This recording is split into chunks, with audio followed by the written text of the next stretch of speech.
welcome you to this special meeting of the Caldwell Urban Renewal Agency. It's Monday, March 28th, with the Secretary Caldwell, please. Porter? Here. Moore? Here. Holt? Here. Aldridge? Here. Warwick? Here. Doty? Here. I was looking for Joe there. All right. All right, thank you. Very good. Thank you, Debbie. As with any one of our meetings, is there any conflict of interest to be declared by any member of the commission? Seeing none, it takes us to one action item. Mr. Hilty, we're at your disposal. Good afternoon, Commissioners. Thank you for accommodating staff on a special meeting. What you have before you is the second amendment to the development agreement for the Creekside project and cleaning up really some loose ends ahead of closing. The second amendment to the DDA, which was approved back in November by this body, provided for extension of closing through April 1.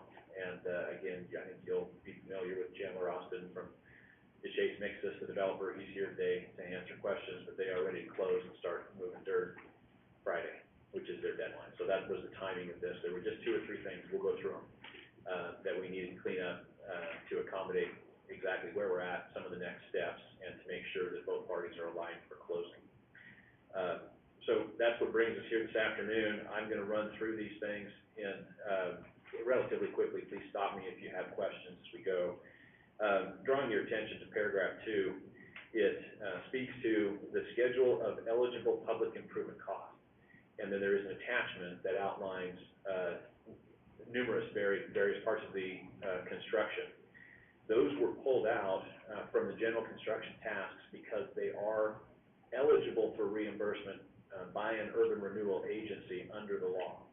So under the original agreement, there was a $3.2 million incentive that was offered to Chase Mixus to use however they wanted to use it, on the proviso, of course, that it had to be legal for the urban renewal agency to make that expenditure. So in other words, the agency could do this itself. It would fit within our plan, and it was project under the urban renewal law, and it was an appropriate infrastructure for the agency to make.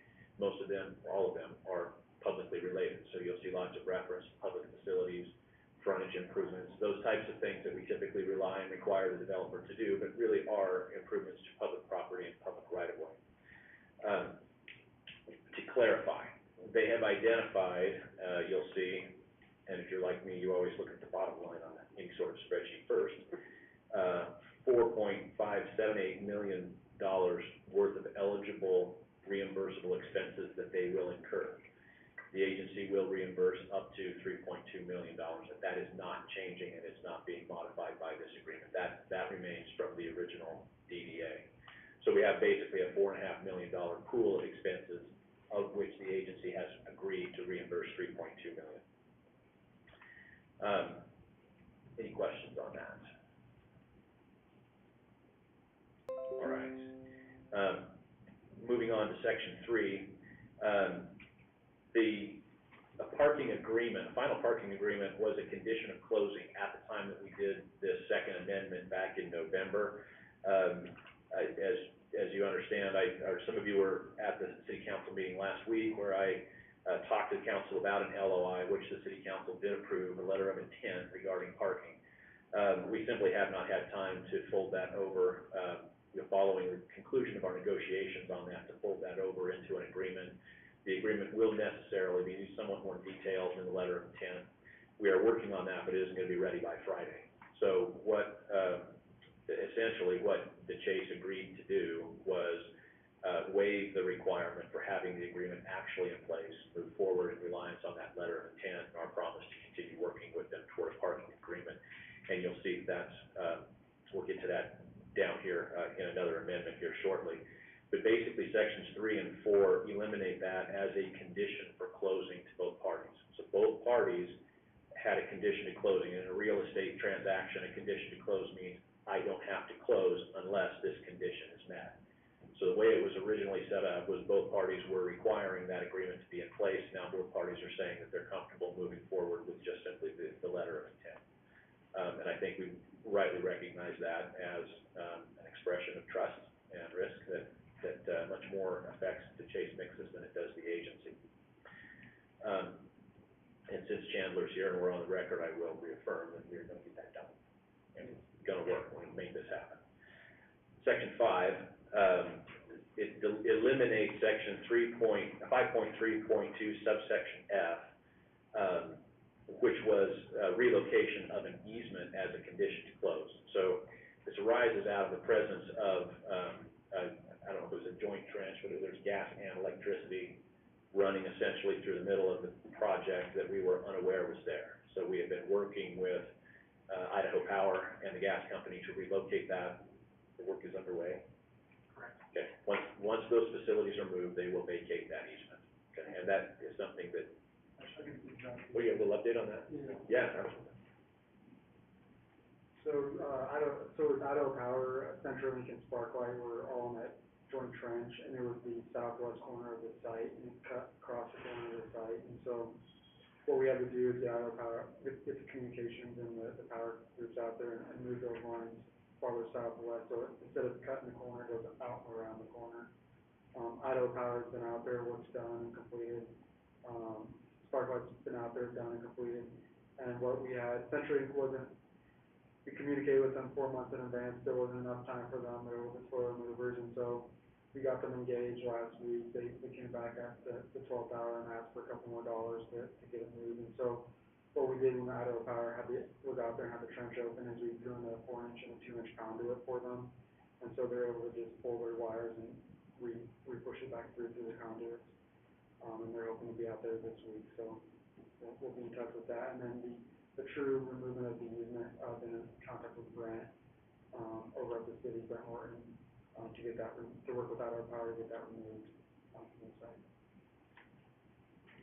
Mr. Chairman, Mr. Fultz? quick question, on the, this relocation of the easement, it doesn't impact any other property owners?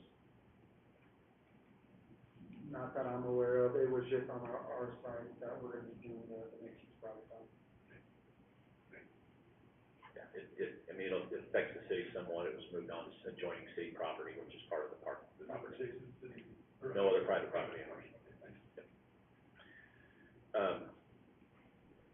Moving on to section 6 of the agreement, then you'll see, some amendments that are relevant to what we've already discussed. 45 days to complete the easement relocation, and that was something that we started on well before the first of the year.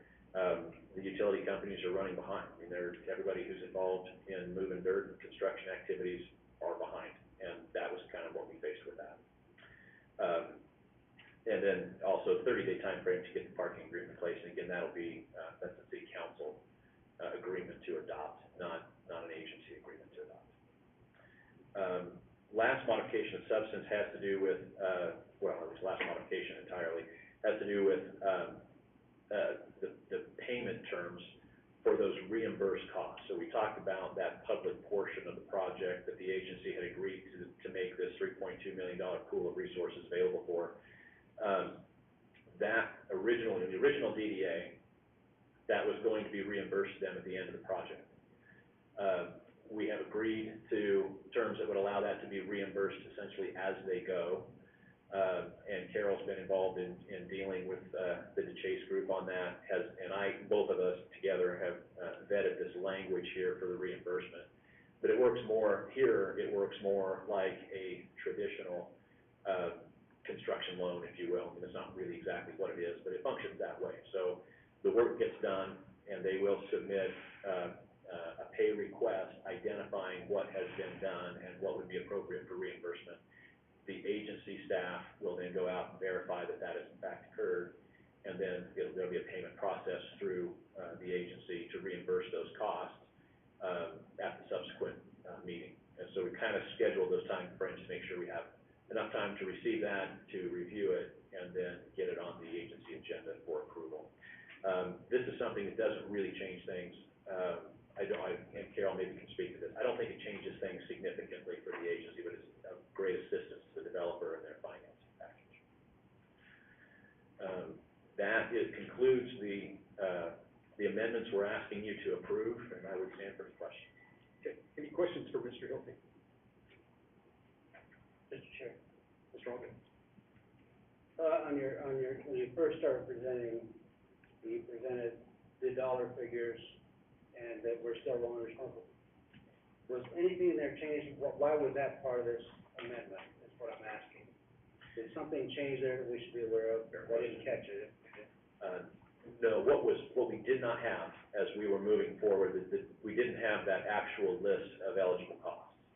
And so as that developed, as they more fully developed their construction plan. So what the original agreement said was, we got $3.2 million that's available for eligible reimbursement costs, and the schedule of those will be prepared and attached later.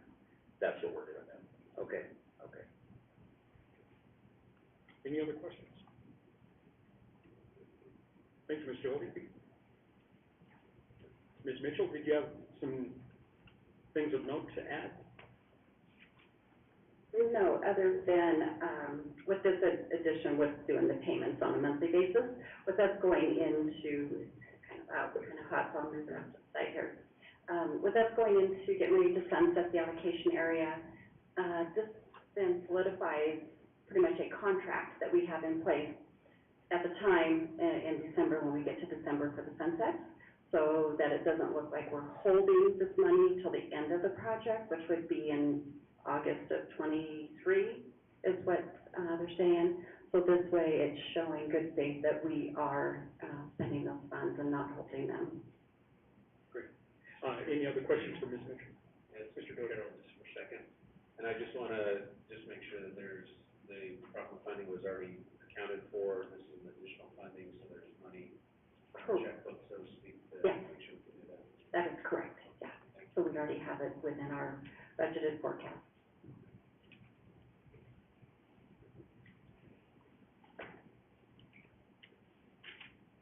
Okay, we have before us an action item, and I will read it from the agenda notice here. A resolution of the Caldwell Urban Renewal Agency authorizing the execution of the Second Amendment to Disposition and Development Agreement with Seventh and Main Developer, LLC, in Oregon Limited Liability Company. Do we have a motion on the resolution? Mr. Chair, Mr. Hogan. I move that we approve the resolution as read. Okay, we have a motion on the floor by Mr. Allgood. We have a Second. second by Ms. Warwick. Any further discussion? Will the secretary call the roll? Alden, Yes. Warwick, Yes. Jody, Yes. Moore, Yes. Cole, Yes. Porter. Yes. Okay, thank you very much. And I believe that's it, unless Ms. Mitchell is approaching with that look. I am. Yes. It's something just occurred to me, based upon Commissioner Doty's question about the funding.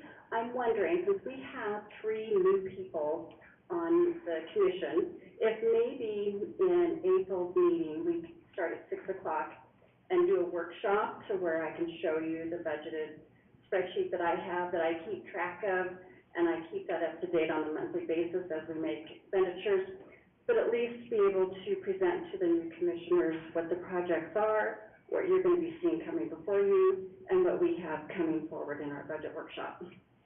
Just something I would like to throw out there for you.